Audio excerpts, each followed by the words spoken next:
जलदश्यामाः सार्ङ्गज्याघातकर्कशाः त्रैलोक्यमण्डपस्तम्भाः चत्वारो हरिबाहवः। पूर्वम् उपादानलक्षणायाः लक्षणलक्षणायाश्च विषये प्रतिपादितं। तत्र एतत् निष्कर्षरूपेण आयातं यत् या लक्षणा मुख्यार्थेन विशिष्टं लक्ष्यार्थम् उपस्थापयति सा उपादानलक्षणा वर्तते। एवं या लक्षणा मुख्यार्थेन अविशिष्टम् अर्थम् उपस्थापयति सा लक्षणा लक्षणलक्षणा वर्तते। उपादानलक्षणया यः अर्थः उपस्थापितः भवति तत्र मुख्यार्थोऽपि प्रविष्टः भवति, किन्तु लक्षणलक्षणया यः अर्थः उपस्थापितो भवति तत्र मुख्यार्थः त्यक्तः भवति, मुख्यार्थः तत्र प्रविष्टः न भवति। उपादानलक्षणास्थले व्यङ्ग्यस्य प्राधान्ये सति अर्थान्तरसंक्रमितवाच्यरूपः ध्वनिः भवति। लक्षणलक्षणास्थले अत्यन्ततिरस्कृतवाच्यरूपः ध्वनिः भवति।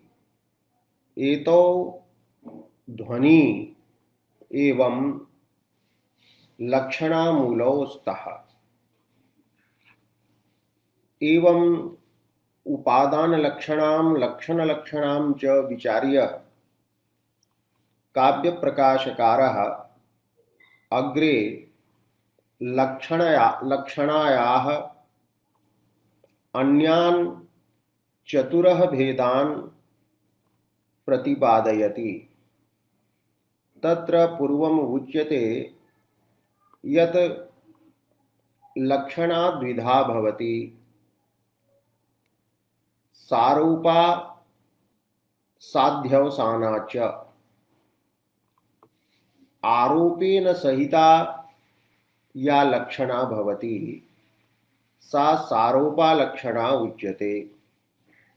यत्र आरोपः भवति शब्देन बोधितस्य विषयिणः अभेदः विषये यः वर्ण्यते स अभेदः एव आरोपः उच्यते। तत्र ग्रन्थः अस्ति सारोपाण्या तु यत्रोक्तौ विषयी विषयस्तथा। यत्र विषयी विषयश्च उक्तौ भवतः शब्देन बोधितौ भवतः सा लक्षणा तु अन्या भवति या सारोपा उच्यते। तत्र विषयी कः विषयः कः इति पूर्वं ज्ञातव्यं भवति। अत्र विषयी अप्रस्तुत पदार्थः उच्यते। विषयः यः वर्तते स प्रस्तुतः पदार्थः भवति। यथा कल्पना क्रियतां कस्यचित् नायकस्य समक्षं नायिकायाः मुखं वर्तते, दिनं वर्तते, तत्र मुखम् उपस्थितं वर्तते, प्रस्तुतं वर्तते, मुखस्य वर्णनं कर्तव्यं भवति। अत्र मुखं प्रस्तुतम् अस्ति, अतः मुखम विषयः कथ्यते।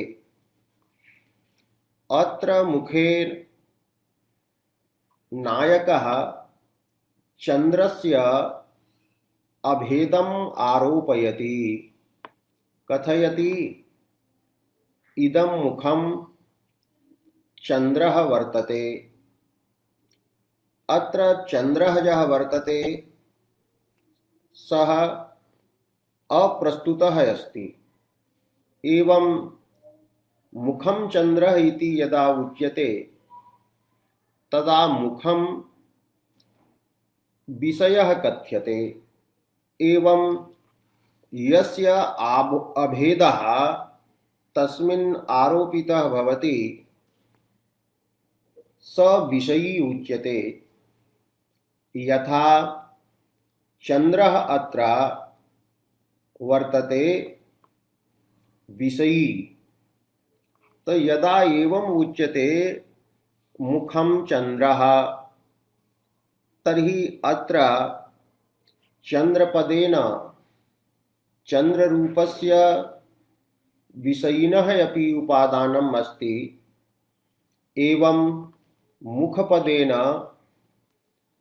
मुखरूपस्य विषयस्यापि उपादानं वर्तते। इत्थं यस्य अभेदः आरोपितः भवति स पदार्थः विषयी उच्यते।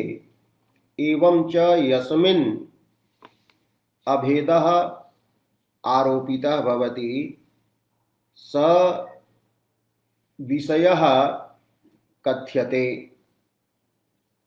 इत्थं यत्र विषयः विषयी च उक्तौ भवतः शब्देन बोधितौ भवतः तत्र सारोपालक्षणा भवति।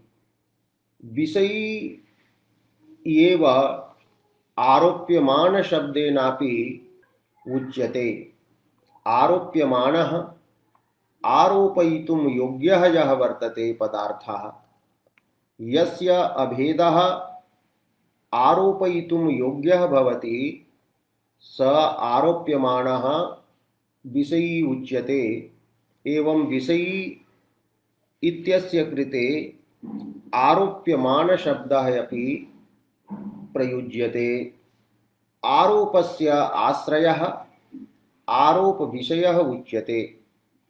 एवं कारिकायाः भावः कारिकायाः भी प्रायः अयं वर्तते। सारोपाण्या तु यत्रोक्तौ विषयी विषयस्तथा, यस्यां लक्षणायां विषयी विषयश्च उक्तौ भवतः शब्देन बोधितौ भवतः सा लक्षणा सारूपा।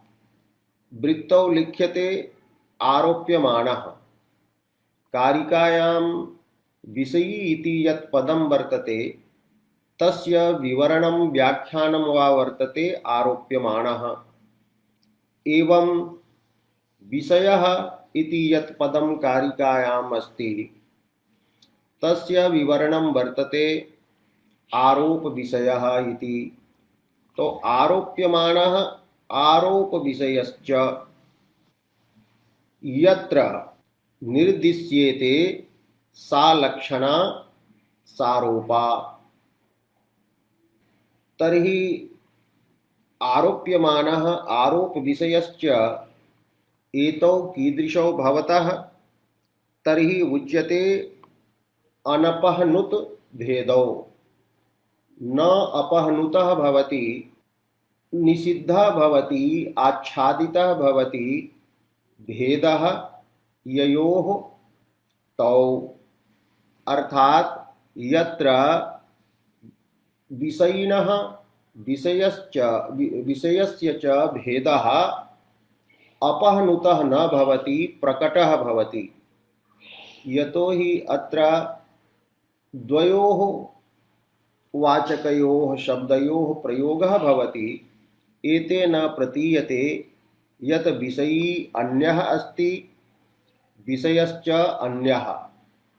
यदा उच्यते मुखम चंद्रः तर्हि पदार्थयोः अत्र भेदः प्रकटरूपेण प्रतीयते। चंद्रपदार्थः भिन्नः अस्ति एवं च मुखपदार्थः यः वर्तते स च भिन्नः अस्ति। स्वस्ववाचकशब्दाभ्यां यदा उभयोः विषययोः उपस्थितिः भवति तदा तत्र तयोः भेदः अपहनुतः न भवति, आच्छादितः न भवति, अस्फुटः न भवति, अर्थात स्फुटः स्पष्टः भवति। तो विषय विषयिनोः भेदः तत्रैव स्पष्टतया प्रतीयते यत्र द्वयोः उपस्थितिः स्वस्ववाचकशब्दाभ्यां भवति।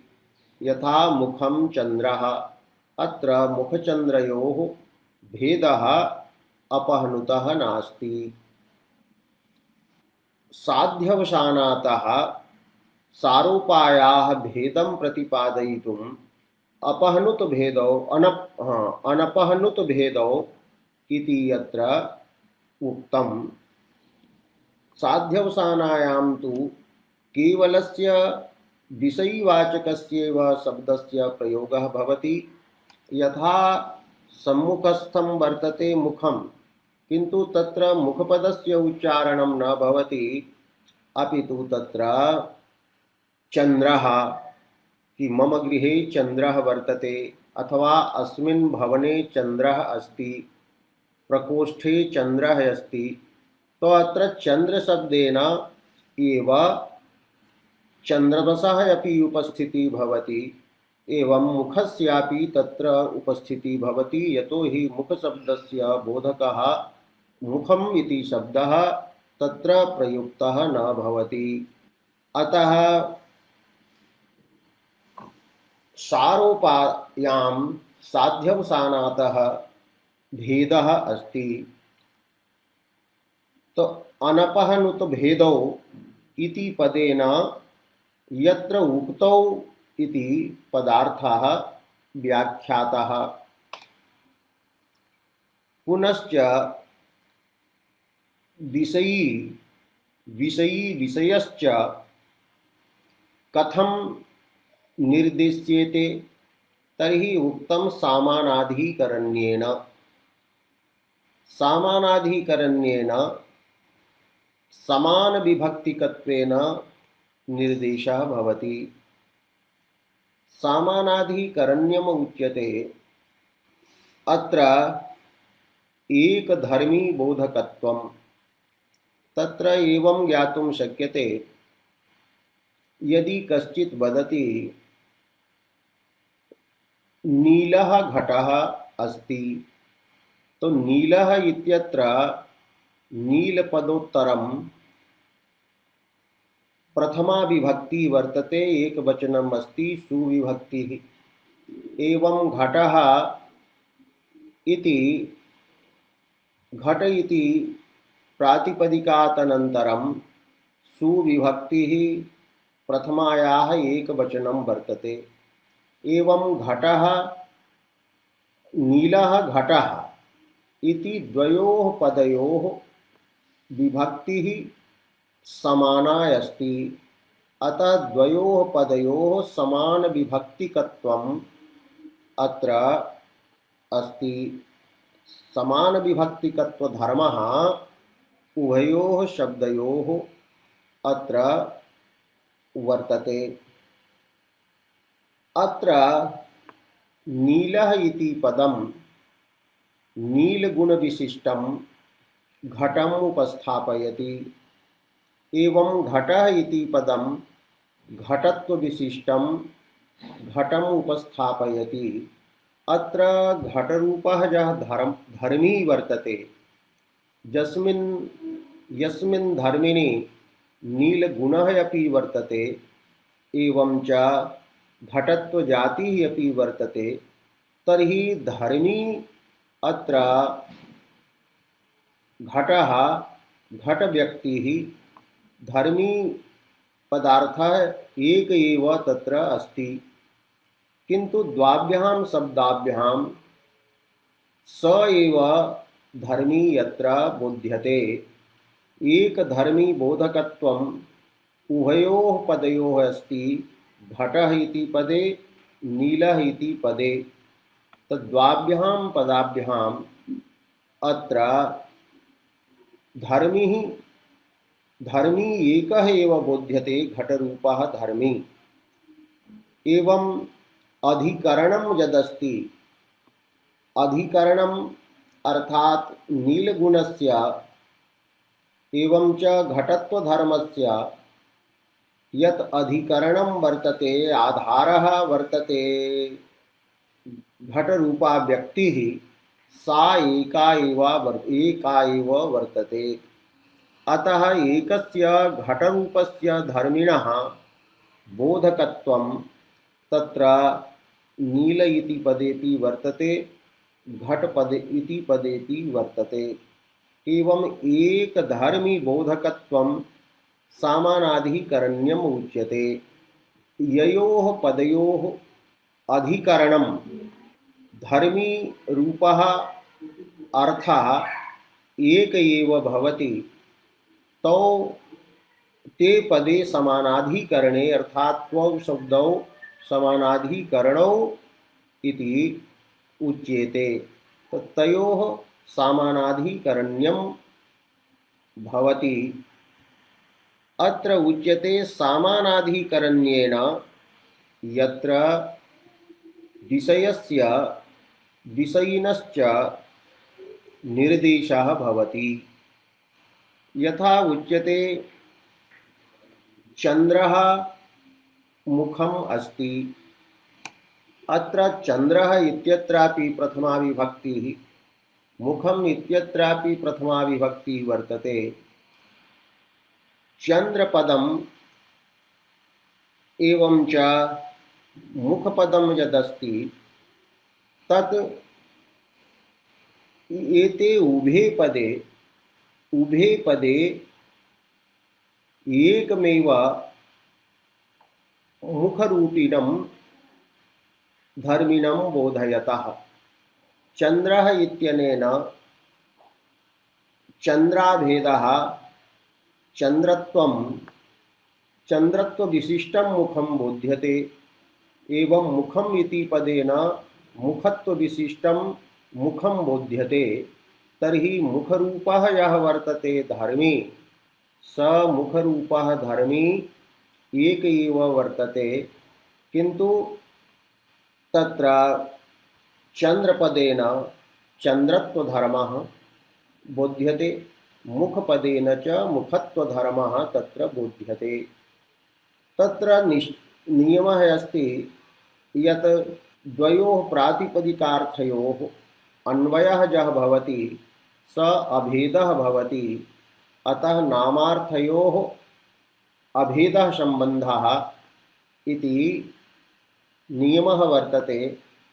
तर्हि चंद्रः मुखम् इति यदा उच्यते तदा बोधः भवति चंद्राभिन्नं मुखम्। एवं अत्र चंद्रः मुखम् इति द्वे पदे सामानाधिकरण्येन निर्दिष्टे भवतः एकधर्मी बोधकत्वेन निर्दिष्टे अत्र भवतः। अतः एकधर्मी बोधकत्वेन यत्र विषयवाचकस्य च शब्दस्य निर्देशः भवति, प्रयोगः भवति, तत्र सारूपालक्षणा भवति। तदेव अत्र प्रतिपाद्यते।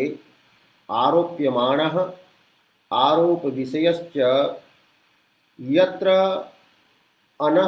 अनपहनुतभेदौ सामानाधिकरण्येन एकधर्मी बोधकत्वेन निर्दिश्येते, सा लक्षणा सारूपा उच्यते। अत्र सारूपालक्षणायाः उदाहरणं ग्रंथे तु स्वयमेव दास्यते। तत्र एकम् उदाहरणं तु अत्रैव प्रस्तुतं, यथा मुखं चन्द्रः। अत्र विषयवाचकस्य मुखस्यापि निर्देशः, विषयीवाचकस्य चन्द्रः इत्यस्यापि निर्देशः यत्र वर्तते। तर्हि अत्र सारूपालक्षणः अस्ति।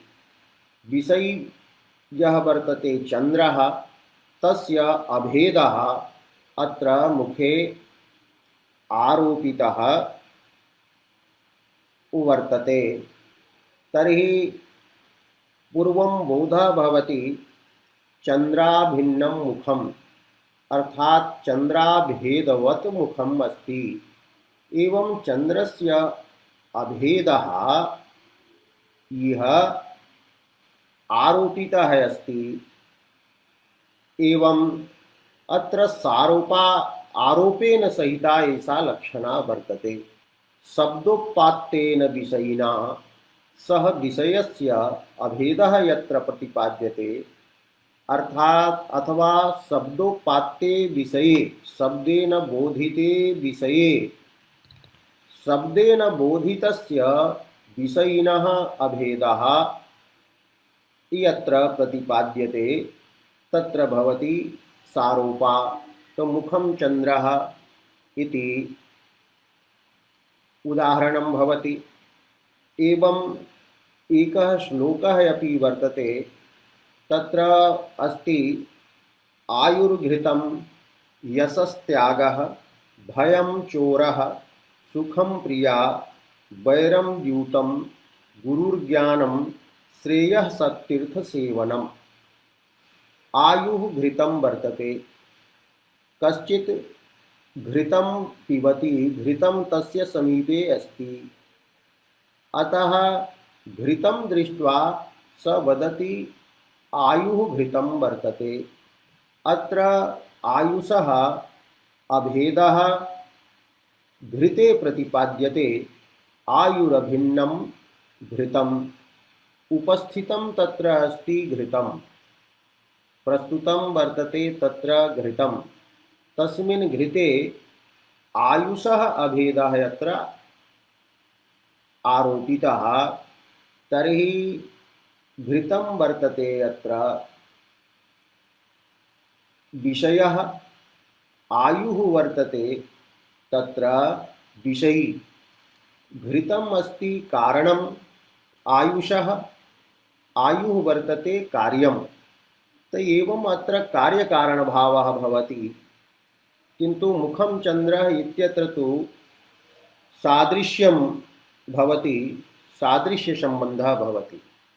तो कार्यकारणभावेन अत्र लक्षणा प्रवर्तते। तर्हि आयुर्घृतम्, अत्र आयुः इति प्रथमान्तं, घृतम् इति प्रथमान्तं। तो आयुः पदं घृतम् इति पदं च एकधर्मी बोधकत्वेन यत्र प्रस्तुतं वर्तते। आयुः शब्दः आयुरभेदम् आयुष्त्वं वा घृते एव बोधयति। एवं घृतम् इति पदं घृतत्वविशिष्टं घृतं बोधयति, तो घृतत्वधर्मं घृते एव बोधयति। अत्र उभयोः कार्यकारणभावः भवति। तो आयुर्घृतम्, अत्र सारूपा अस्ति, द्वयोः उपादानम् अस्ति। एवं कश्चित् पुनः यशस्त्यागः, त्यागः यशः वर्तते। यशसो भिन्नः भवति त्यागः। अत्र कश्चित् त्यागं करोति, दानं ददाति, तो त्यागेन यशः वर्धते। तो त्यागस्तु अत्र कारणं वर्तते, यशः यदस्ति तत्तु कार्यं वर्तते। किन्तु अत्र द्वयोः अभेदः वर्णितः वर्तते। अतः अत्र त्यागः इति प्रस्तुतः वर्तते, तस्मिन् यशसः अभेदः आरोपितः भवति। एवं भयं चौरः, कि चौरः भयं वर्तते। वस्तुतः चौरः भयस्य कारणं भवति भयं नास्ति, किन्तु भयरूपं यत् कार्यं वर्तते तस्य अभेदः चौरे आरोपितः वर्तते। चौरः भयं, चौरः अत्र वर्तते विषयी विषयः, तस्मिन् भयरूपस्य विषयिनः आरोपः अत्र कृतः वर्तते। एवं सुखम प्रिया, प्रिया या भवति सा सुखम भवति। तो सुखस्य कारणं प्रिया भवति, किन्तु लक्षणया यत्र उच्यते कि सुखा भिन्ना भवति प्रिया। तो सुखरूपं कार्यं यदस्ति तस्य अभेदः प्रियायाम् आरोपितः वर्तते। सुखं वर्तते विषयी, प्रिया वर्तते विषयः। एवं वैरं द्यूतं, द्यूतं यद् भवति द्यूतक्रीडा, तद्द्यूतं वैरस्य जनकं भवति, कारणम् अस्ति, किन्तु उच्यते द्यूतं वैरम् अस्ति। अत्र वैररूपं यत् द्यूतस्य कार्यं वर्तते तत् कार्यम् अत्र विषयी भवति। तस्य विषयिणः कार्यस्य अभेदः द्यूतरूपे कारणे विषये अत्र आरोपितः वर्तते।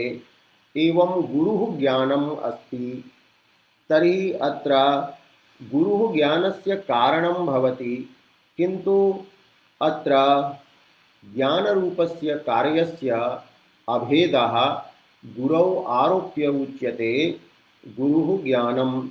अत्र गुरुः प्रस्तुतः अस्ति, अतः गुरुः वर्तते विषयः, एवं च ज्ञानं वर्तते विषयी। अत्र ज्ञानाभेदः आरोपितः वर्तते। एवं श्रेयः भवति, कल्याणं भवति, श्रेयस्करं मोक्षदायकं भवति। श्रेयः अस्ति, मोक्षः एव वर्तते सत्तीर्थसेवनं, सतः तीर्थस्य सेवनं।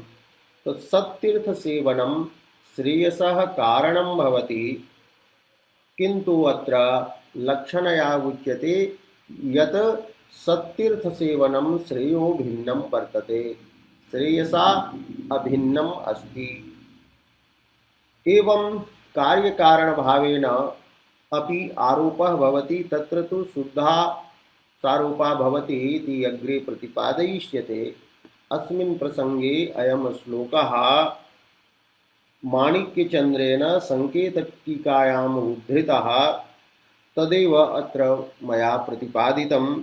आयुर्घृतं यशस्त्यागः, भयं चोरः, सुखं प्रिया, वैरं द्यूतं, गुरुर्ज्ञानं, श्रेयः सत्तीर्थसेवनम्। अत्र सर्वत्र आरोप्यमानं यदस्ति तद् विषयी अस्ति। आरोपः यत्र क्रियते तद् विषयः उच्यते। यथा आयुर्घृतम्, अत्र आयुः वर्तते विषयी, घृतं वर्तते विषयः। यशः त्यागः, अत्र त्यागः वर्तते विषयः, यशः वर्तते विषयी। चोरः भयं भवति, अत्र भयं वर्तते विषयी, चोरः वर्तते विषयः। सुखं वर्तते विषयः विषयी, प्रिया वर्तते विषयः सुखं प्रिया। एवं वैरं वर्तते विषयः विषयी, वैरं वर्तते विषयी, द्यूतम् अस्ति विषयः। गुरुर्वर्तते विषयः, ज्ञानं वर्तते विषयी। एवं सत्तीर्थसेवनम् अस्ति विषयः, तत्र श्रेयो भिन्नः, श्रेयो भेदः आरोपितः, अतः श्रेयः अस्ति विषयी। इत्थं सादृश्यसम्बन्धः भवतु अथवा कार्यकारणभावरूपः सम्बन्धः भवतु, अन्यः अपि सम्बन्धः भवतु, यत्र विषयी विषयश्च उक्तौ भवतः तत्र सारोपा लक्षणा भवति। तो सारोपान्या तु यत्रोक्तौ विषयी विषयस्तथा। पुनः अग्रिमः ग्रन्थः वर्तते विषय्यन्तः कृतेऽन्यस्मिन् सा स्यात् साध्यवसानिका। सा लक्षणा साध्यवसानिका स्यात्, अध्यवसानेन सहिता साध्यवसानिका। इयमेव लक्षणा साध्यवसाना उच्यते। अध्यवसान शब्दस्य अर्थः भवति निगीर्णेन विषयेन विषयिनः अभेदः अध्यवसानम् उच्यते। अर्थात यत्र विषयः निगीर्णः भवति, विषयः निगीर्णः भवति, निगीर्णत्वं नाम वर्तते शब्देन अकथनम्। शब्देन यत्र विषयः आरोपस्य आश्रयः उक्तः न भवति। यथा विषयवाचकं पदं यदि अपसार्यते उच्यते चन्द्रः। अत्र विषयस्य मुखस्य निगरणं वर्तते। चन्द्रेनैव निगीर्णं भवति। अत्र मुखं यदस्ति तत् चन्द्रस्यैव कुक्षौ प्रविष्टम् इव प्रतिभाति। तो निगीर्णत्वं नाम विषयवाचकस्य शब्दस्य विषयस्य अर्थस्य शब्देन अप्रतिपादनम् एव वर्तते। तो विषय्यन्तः कृतेऽन्यस्मिन्, अन्यस्मिन्, तो अन्यस्मिन् इति पदस्य अर्थः वर्तते आरोपस्य विषयः। अन्तः कृते विषयिना एव यत्र अन्तः कृतं भवति विषयवस्तु, अर्थात विषयरूपः पदार्थः, आरोप विषयः पदार्थः विषयिना एव अन्तः कृतः भवति, स्वस्मिन् स्वकुक्षौ एव प्रवेशितः भवति इति अर्थः वर्तते। विषयिना अन्तः कृते इत्यस्य अर्थः लिख्यते विषयिना अर्थात आरोप्यमानेन, अन्तः कृते अर्थात निगीर्णे। कस्मिन् अर्थे निगीर्णे? तो अन्यस्मिन्। तो अन्यस्मिन् कस्मिन्? तो आरोप विषये सति साध्यवसाना स्यात्। साध्यवसाना नामिका लक्षणा तत्र भवेत् इति अर्थः वर्तते। विषयस्य निगीर्णत्वं द्विधा भवति।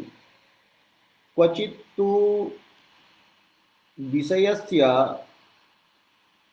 वाचकं पदम् एव न प्रयुज्यते, एवं विषयस्य अनुपादानं विषयस्य निगीर्णत्वम् अस्ति। क्वचित् तु विषयः उक्तः अपि भवति किन्तु सः तिरस्कृतः भवति। तत्र उत्प्रेक्षालङ्कारे तिरस्कृतः भवति, विषयः उपात्तः अपि, किन्तु अतिशयोक्त्यलङ्कारो विषयस्य उपादानम् एव न भवति।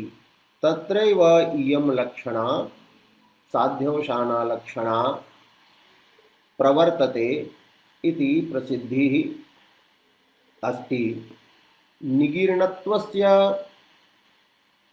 अभिप्रायं वर्णयन् साहित्यदर्पणकारः वदति विषयस्यानुपादाने अप्युपादानेऽपि सूरयः अधःकरणमात्रेण निगीर्णत्वं प्रचक्षते। विषयस्य अनुपादाने अथवा उपादानेपि अधः करणमात्रेण तत्र निगीर्णत्वं वदन्ति। एवं विषयस्य निगरणं द्विधा भवति। शब्देन अबोधनं, प्रयुक्तेन शब्देन अप्रतिपादनम्, अथवा शब्देन प्रतिपादितस्यापि विषयस्य अधः करणं। यथा रूपकालङ्कारे भवति ननु यथा तत्र उत्प्रेक्षालङ्कारे भवति मन्ये मुखं चन्द्रः। अत्र चन्द्रत्वस्य संभावनं तत्र मुखे विधीयते, अतः मुखत्वं तत्र मुखेन मुखशब्देन उपस्थापितं तु अस्ति, किन्तु मुखत्वधर्मस्य तत्र उत्कटतया प्रतीतिः न भवति, चन्द्रत्वस्यैव उत्कटतया तत्र प्रतीतिः जायते। अस्तु, यत्र केवलस्य विषयीवाचकस्य शब्दस्य प्रयोगः भवति और विषयीवाचक पदेनैव विषयस्य अपि उपस्थितिः भवति, तत्रैव साध्यवसाना लक्षणा भवति इत्यर्थः अत्र अस्ति। तत्र पूर्वोक्ते एव उदाहरणे यदि चंद्रपदम अपसार्यते, मुखपदम अपसार्यते, तर्हि चंद्रः इति साध्यवसाना भवति। एवं आयुर्घृतम् इत्यत्र घृतपदम अपसार्यते आयुः, तदा साध्यवसाना भवति। यशः त्यागः, अत्र त्यागपदम यदि अपसार्यते यशः इत्येव उच्यते, तर्हि तत्र साध्यवसाना भवति। एवं चौरः आगतः अस्ति, लेकिन परंतु केनचित् उच्यते भयम् आगतम्। चौरः यदि अपसारितः तर्हि साध्यवसाना भवति। एवं प्रिया आगता और कश्चित् वदति सुखम् आगतम्, तर्हि सुखशब्देनैव तत्र प्रियायाः उपस्थितिः भवति, अतः सुखम् आगतम् इति कथनेन साध्यवसाना भवति। वैरं द्यूतम् इत्यत्र द्यूतम् इति पदं यदि अपसार्यते केवलम् उच्यते वैरं वर्तते, अत्र वैर शब्देनैव द्यूतस्य उपस्थितिः, तदापि साध्यवसाना। एवं गुरुः यदि आगच्छति तर्हि कश्चित् वदति ज्ञानम् आगच्छति, तर्हि ज्ञानम् इति विषयवाचकं पदं प्रयुक्तं, गुरुः इति विषयवाचकं पदं न प्रयुक्तं, तो ज्ञानम् आगच्छति इति साध्यवसानायाः उदाहरणं भवति। एवं सत्तीर्थसेवनं श्रेयः, अत्र सत्तीर्थसेवन शब्दः अपसार्यते, उच्यते श्रेयः, श्रेयः वर्तते, तो श्रेयः शब्देन तत्र सत्तीर्थसेवनम् एव निर्दिश्यते, अतः श्रेयः इति कथनेन अत्र साध्यवसाना एव लक्षणा भवति। इत्थं लक्षणा पुनः द्विधा कृता, सारोपा साध्यवसाना च इति द्विधा लक्षणा एवं जाता। पुनः अग्रे अनयोः द्वयोः लक्षणयोः प्रत्येकं द्वौ भेदौ कृतौ वर्तेते। तर्हि अग्रिमः ग्रन्थः अस्ति भेदाविमौ च सादृश्यात् सम्बन्धान्तरतस्तथा गौणौ शुद्धौ च विज्ञेयौ।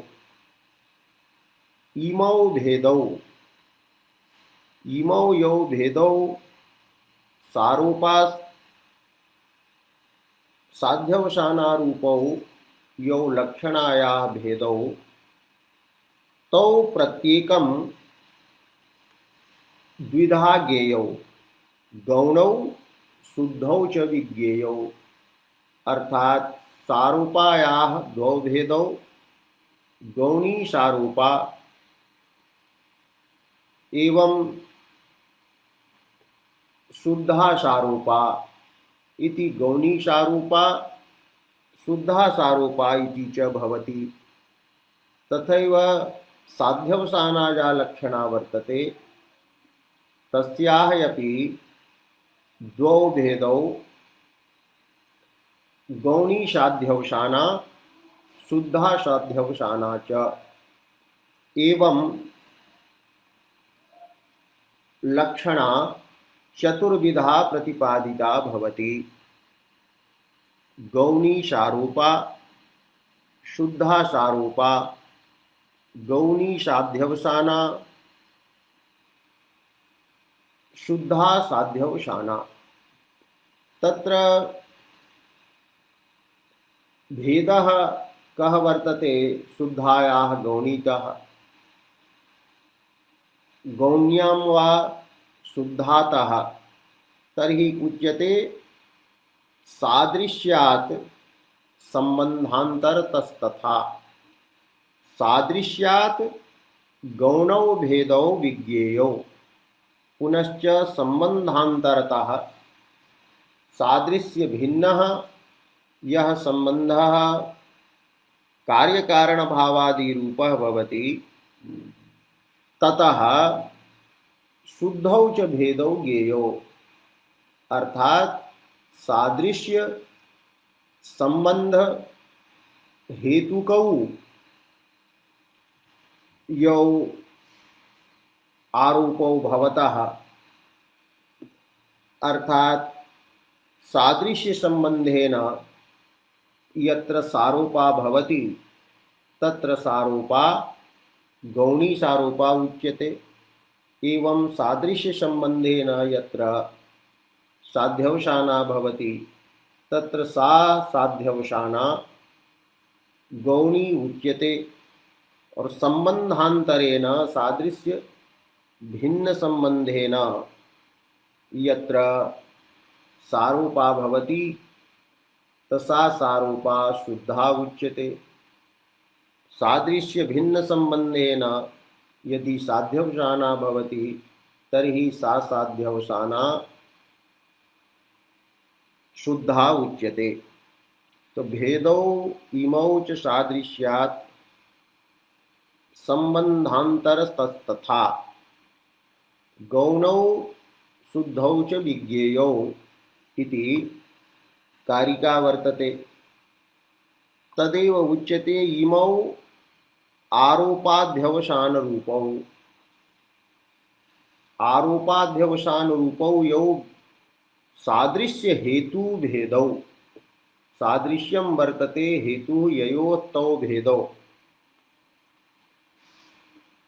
अर्थात गौणी सारूपा गौणी च साध्यवसाना इति यत्र भवतः तस्य उदाहरणं दीयते गौरवाहिक इत्यत्र गौरयम् इत्यत्र च। तत्र गौर्वाहिकः अत्र गो शब्दः गोत्वस्य तद्विशिष्टस्य च बोधकः भवति। ये वाहिक शब्दस्य अर्थः तत्र बहिषस्ति लोपश्च इति सूत्रेण तत्र स्यै प्रत्ययः भवति बहिर्भवः बाह्यः। यः पुरुषः शास्त्राचारात् बहिर्भूतः भवति स एव बाह्यः उच्यते। बाहिकः यत्र उच्यते ईकक्ष इति वर्तते ईकक् प्रत्ययः अत्र वर्तते। बाह्यः स भवति यत्र स्यै भवति तो ईकक् च इति वार्तिकेन बहिर्भवः बाहिकः इति प्रयोगः लभ्यते। महाभारतानुसारेण उच्यते यत् वही वही हीकश्च इति द्वौ असुरौ जातौ तयोः सन्ततिः वाहीक वाहीकः इति उच्यते इति महाभारते उक्तम्। तो यदस्तु वाहीकः अथवा बाहीकः यः पुरुषः वर्तते आचारहीनः कश्चन पुरुषः तत्र उच्यते कि अयं गौः अस्ति। अत्र गौः इति प्रथमा या वर्तते सा प्रातिपदिकार्थे अस्ति। बाहिकः इत्यत्रापि प्रथमा वर्तते प्रातिपदिकार्थे। अतः द्वयोः प्रातिपदिकार्थयोः अत्र अभेदः सम्बन्धः भवति। तो गवा भिन्नः बाहिकः। अत्र बोधः यः एष वर्तते स बाधितः वर्तते। सामानाधिकरण्येन यत्र निर्देशः कृतः वर्तते गौः इति पदस्य बाहिकः इति पदस्य च, तर्हि गौः शब्दः तु अभिधावृत्त्या गोत्वं गोरूपे धर्मिणी बोधयति। एवं बाहिक शब्दः बाहिकत्वं पुरुषरूपे धर्मिणी बोधयति। तर्हि द्वयोः शब्दयोः अत्र एकधर्मी बोधकत्वं रूपं यत् सामानाधिकरण्यं वर्तते तत् अनुपन्नम् अस्ति। एकधर्मी बोधकत्वेन तर्हि अत्र सामानाधिकरण्यं नास्ति। एकधर्मी बोधकत्व रूपं सामानाधिकरण्यं नास्ति, किन्तु समान विभक्तिकत्वेन यत्र निर्देशः वर्तते अतः सामानाधिकरण्यम् अनुपन्नं वर्तते प्रत्यक्ष प्रमाणेनैव, यतो हि गवाभेदः तत्र नास्ति। अत्र सादृश्यं संबंधः वर्तते। गोपदार्थः यः वर्तते तत्र गवी जाड्यमान्द्यादयः गुणाः भवन्ति। एवं जाड्यमान्द्यादयः गुणाः बाहिकेऽपि भवन्ति। अतः जाड्यमान्द्यादि गुण प्रयुक्तं यदत्र वर्तते सादृश्यं तेन स तत् सादृश्यं यत्र मुख्यार्थलक्ष्यार्थयोः वर्तते संबंधः।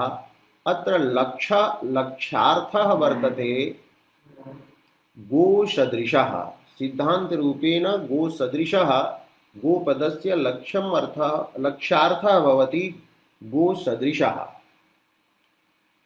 अतः गोसदृश रूपे अर्थेपि जाड्यमान्द्यादि भवति एवं गोपदार्थेपि जाड्यमान्द्यादि भवति।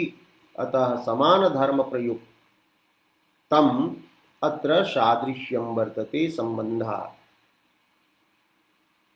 तत्र सारूपा भवतु अथवा साध्यवसाना भवतु विषयीवाचकं यत् पदं भवति तत्रैव लक्षणा कल्प्यते, तत्रैव लक्षणा भवति। विषयीवाचकं पदं तत्र विशेषणं भवति, विशेषणत्वेन निर्दिश्यते। तो विषयीवाचके शब्दे लक्षणा भवति। तो गौरवाहिकः इत्यत्र गो शब्दः वर्तते विषयीवाचकः। बाहिक शब्दः अस्ति विषयवाचकः। तत्र गो शब्दे यदि लक्षणा कल्प्यते तर्हि लक्षणया गो शब्दः गो सदृश रूपम् अर्थम् उपस्थापयति। तो गो सदृशत्वेन बाहिकस्यापि उपस्थिति भवति। बाहिक शब्देन तु बाहिकत्वेन उपस्थिति बाहिकस्य भवति। एवं गोरूपः अर्थः वाच्यः, गोसदृशरूपः अर्थः लक्ष्यः। द्वयोः अर्थयोः अत्र वर्तते सादृश्यं संबंधः। विषयीवाचकं पदम् अपि प्रयुक्तं गौः इति पदं विषयवाचकम् अपि पदं प्रयुक्तं बाहिक इति। एवं गौः पदेन बाहिकपदेन च विषय विषयिनौ उभयौ अत्र निर्दिष्टौ, अतः सारूपा वर्तते, सादृश्य संबंधः अस्ति, अतः अत्र गौणी वर्तते। तर्हि गौणी सारूपाय्यं लक्षणा अत्र अस्ति। यदा तु बाहिकः इति पदं न उच्यते, केवलं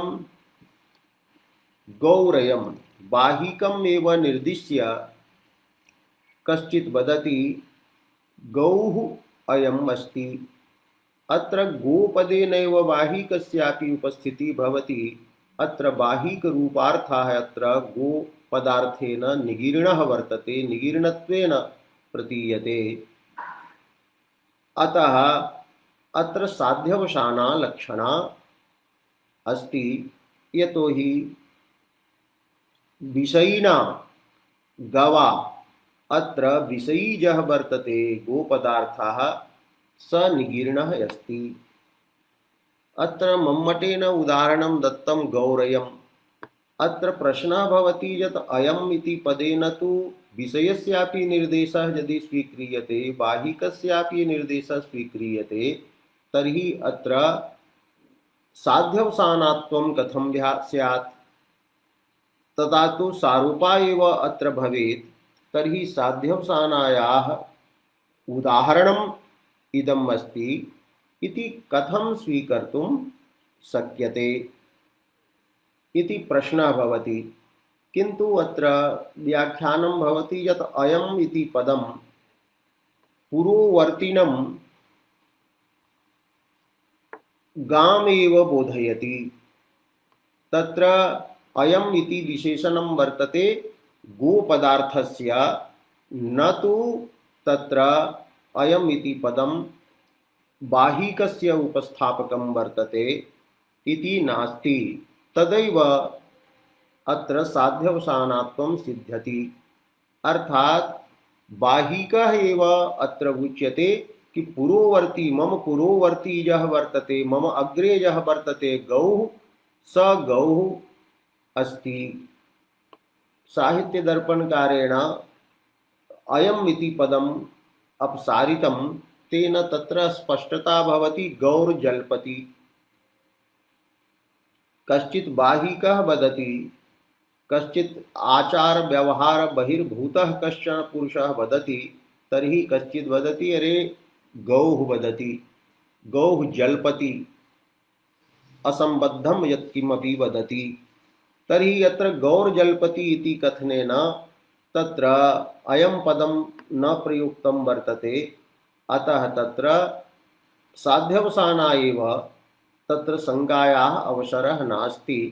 किन्तु अत्र शङ्कायाः अवसरः भवति यत् अयं पदेन यदि बाहिकार्थः एव निर्दिष्टः इति मन्यते, तदा तु सारूपा एव स्यात्।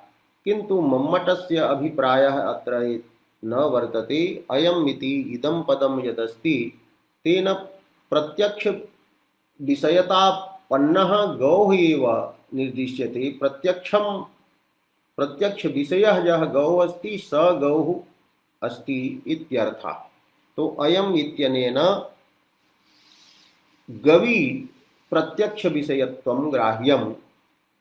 तो गौ अत्रापि बाहिकपदं नास्ति, बाहिकस्य निर्देशः नास्ति। अत्र गवा बाहिकरूपः विषयी यः वर्तते स निगीर्णः वर्तते। अतः गौरयम् इति साध्यवसानायाः उदाहरणं भवति।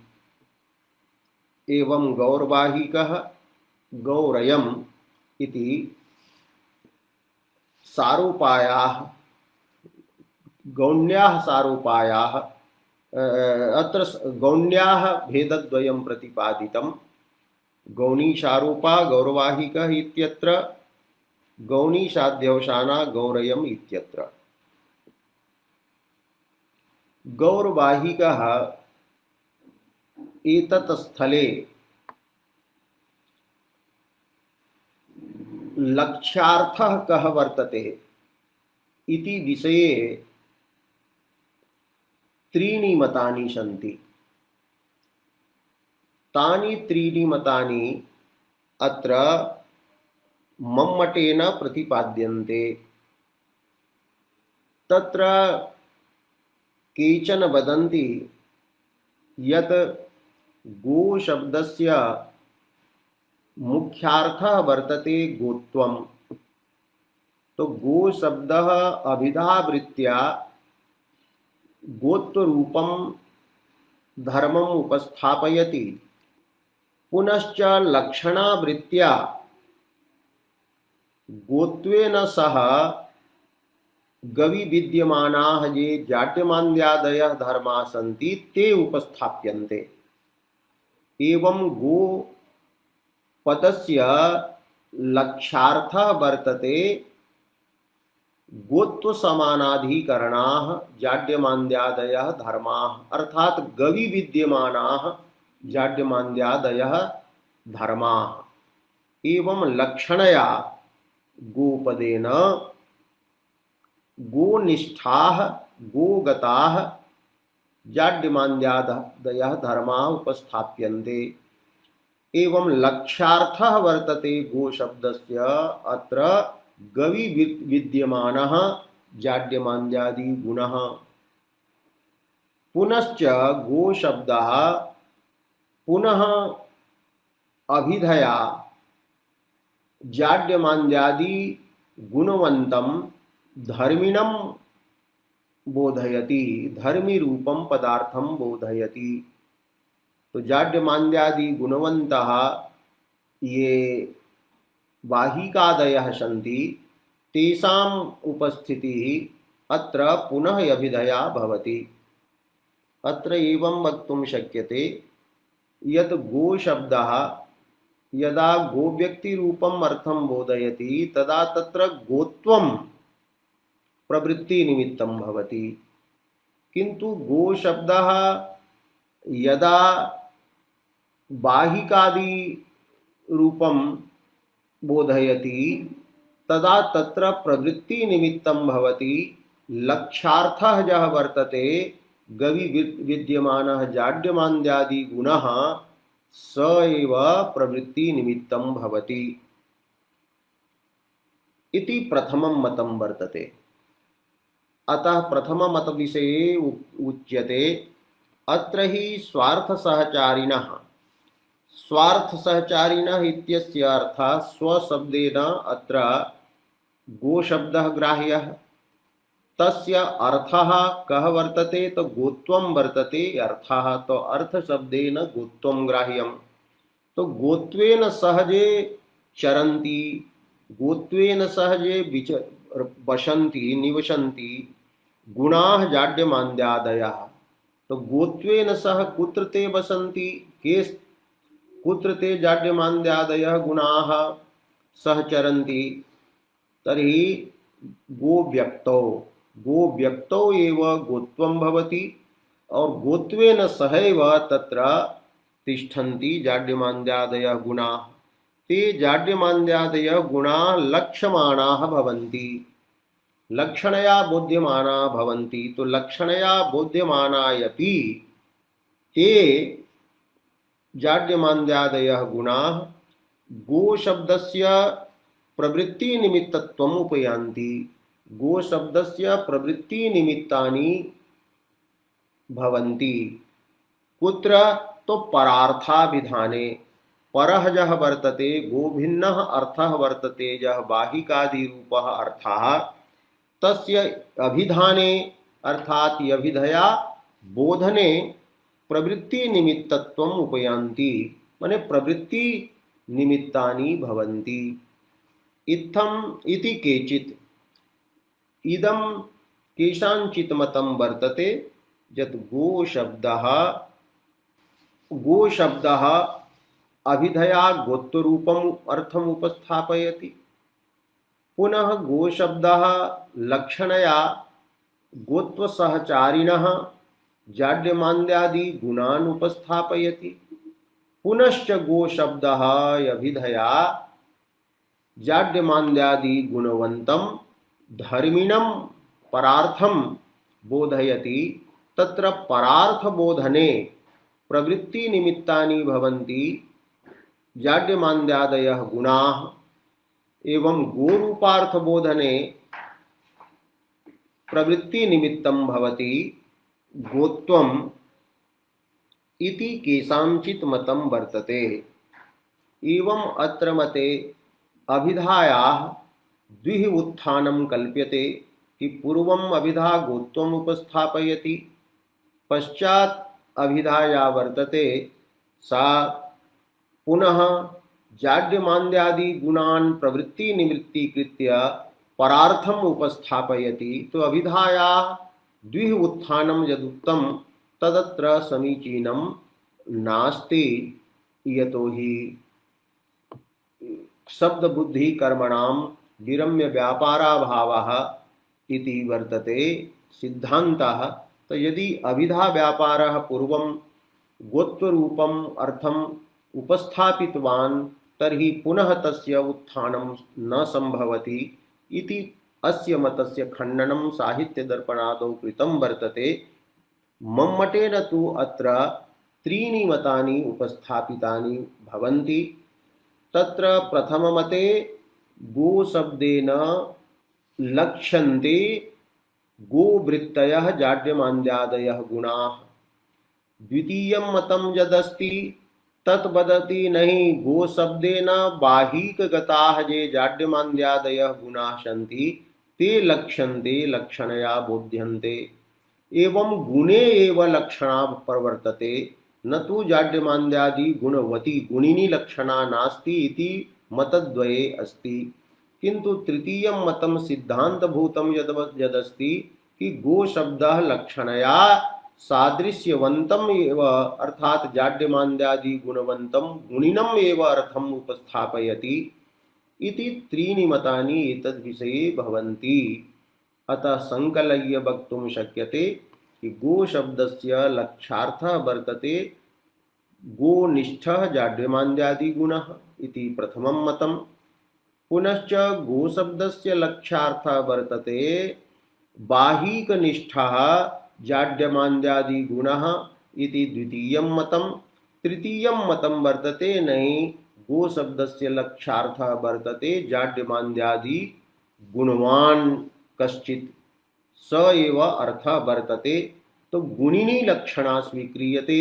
पूर्वोक्त मतद्वये तु गुणे लक्षणा स्वीक्रियते। तो गुणे लक्षणा पक्षः समीचीनः नास्ति, यतो हि गुणरूपे अर्थे लक्षणा यदि स्वीक्रियते तो लक्षणायां स्वीकृतायामपि तत्र मुख्यार्थबाधः यथावदेव भवति।